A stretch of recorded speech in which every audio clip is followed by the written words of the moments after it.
गौतम बुद्ध की एक प्रचलित कहानी है। इस कहानी को ध्यानपूर्वक सुनना, क्योंकि यह कहानी आपके जीवन में ज़बरदस्त वैल्यू ऐड करने वाली है। दोस्तों, बहुत समय पहले की बात है। एक दिन सुबह सभी शिष्य भगवान बुद्ध के प्रवचन सुनने के लिए एक साथ बैठे हुए थे। कुछ देर बाद बुद्ध अपने साथ एक रस्सी लेकर शिष्यों के सामने आए। गौतम बुद्ध के हाथों में रस्सी देखकर सभी शिष्यों को हैरानी हुई।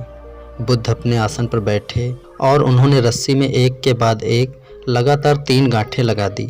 इसके बाद उन्होंने अपने शिष्यों से पूछा, क्या ये वही रस्सी है जो गांठ बांधने से पहले मेरे हाथों में थी?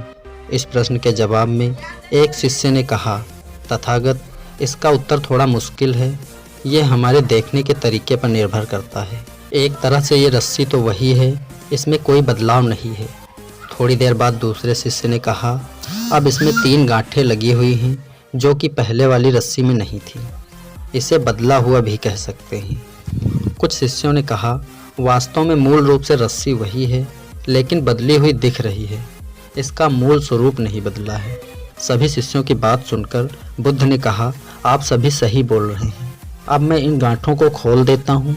ये बोलकर बुद्ध रस्सी के दोनों सिरों को खींचने लगे।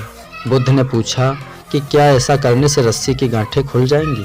इस पर सभी शिष्यों ने कहा, नहीं, ऐसा करने से गांठें और भी ज़्यादा कस जाएंगी। इन्हें खोलना और भी मुश्किल हो जाएगा। बुद्ध ने कहा, ठीक है, अब एक अंतिम प्रश्न का उत्तर दो। आखिर इन गांठों को खोलने के लिए हमें क्या करना होगा? शिष्यों ने कहा, हमें इन गांठों को ध्यान से देखना होगा, जिससे हम जान सकें कि इन्हें कैसे लगाया गया है। इसके बाद हम इन गांठों को आसानी से खोल सकेंगे। शिष्यों के इस जवाब से बुद्ध संतुष्ट हो गए और उन्होंने कहा, तुम लोग बिल्कुल ठीक कह रहे हो। जिस प्रकार हमें इन गांठों को खोलने के लिए इसके मूल को समझना होगा, ठीक उसी प्रकार हमारे जीवन में आने वाली परेशानियों की वजह को समझना होगा। जब समस्याओं की वजह समझ में आ जाएगी तो उन समस्याओं को सुलझाना भी बहुत आसान हो जाएगा।